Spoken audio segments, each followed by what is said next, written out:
Good morning po sa inyo lahat. So ngayong araw po ay may gagawin ako. Maglalagay po ako ng gapangan ng ampalaya kasi malaki na. Tapos yung baging niya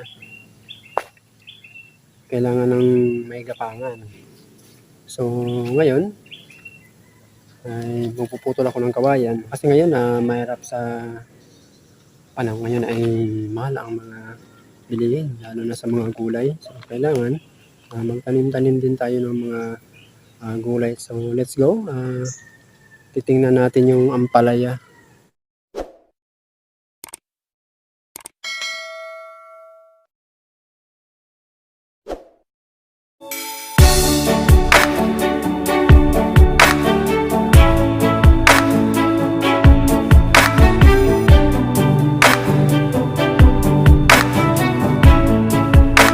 So ayan guys, ang ampalaya na lalagyan ko ng baging. So meron na ng kalabasa.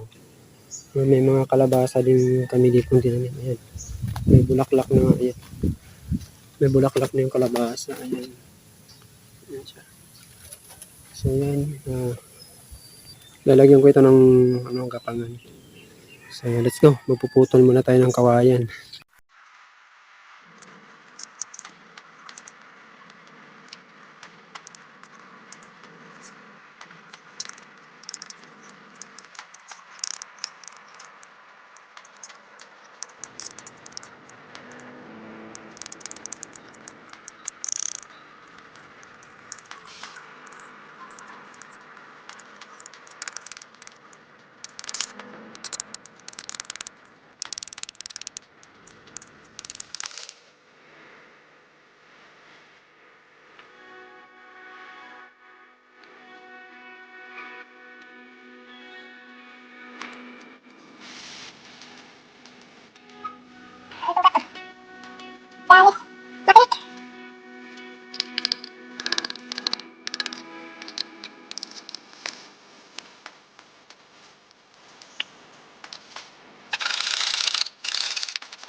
Yakin natin ito.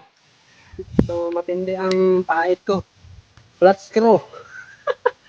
Nawala kasi isang pahit ko kaya ito. Flat screw. So sira na itong flat screw na ito. Ginawa ko na lang siyang pahit.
So ayan guys, tapos ko na talian ng alambay.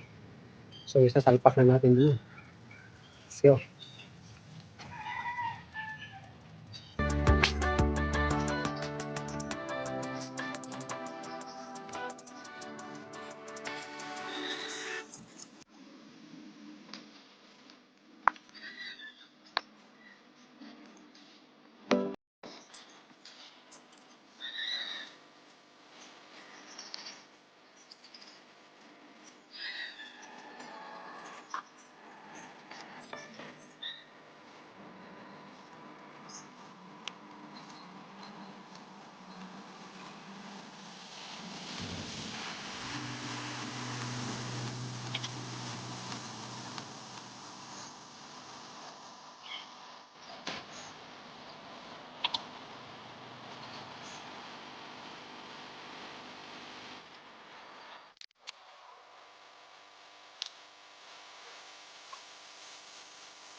saya na po ang ginawa kong gapangan ng palaya.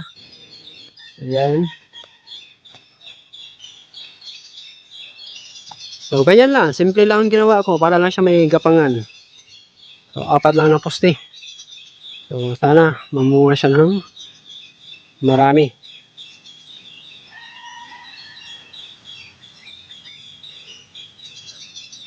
Mahal din kasi ngayon ang palaya. Hanggang dito na lang po ang aking video.